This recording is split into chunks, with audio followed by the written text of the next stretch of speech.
this tutorial, we will study the four principal parts of the Latin verb as you find them in a typical dictionary.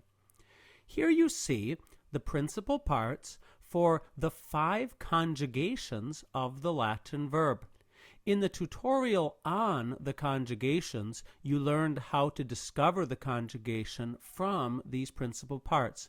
Now we'll talk more about what each of these principal parts is and how you may use them.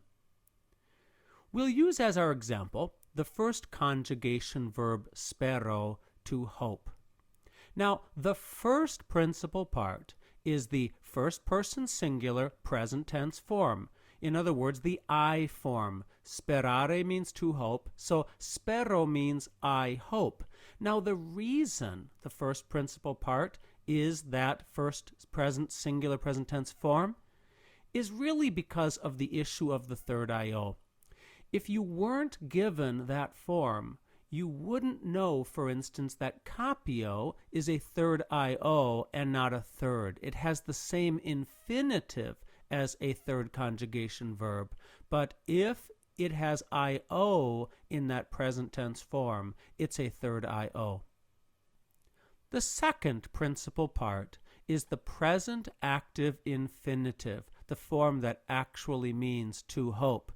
This is really the most valuable of the forms because in many cases you're just going to take that RE off and then you're going to create the various tenses that you need. The third principal part is the first person singular perfect tense form. So sperare means to hope, speravi means I hoped. This is the form that you're going to use to create the perfect tense, the pluperfect tense, and the future perfect tense.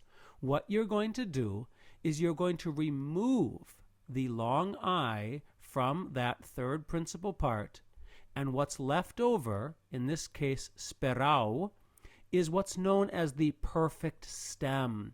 And then onto that perfect stem, you're going to put the necessary endings to create the perfect, pluperfect, and future perfect tenses.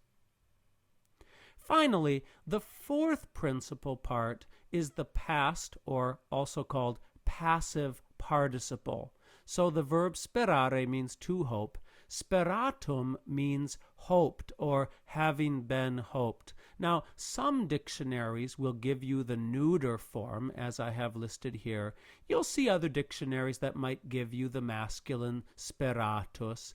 But either way, the reason the fourth principal part is given to you is that in many cases it is highly irregular, and without having it listed, you wouldn't be able to guess what it was just from the infinitive form. And so again, master what each of the four principal parts is, and you will be able to produce any form of the verb that you need.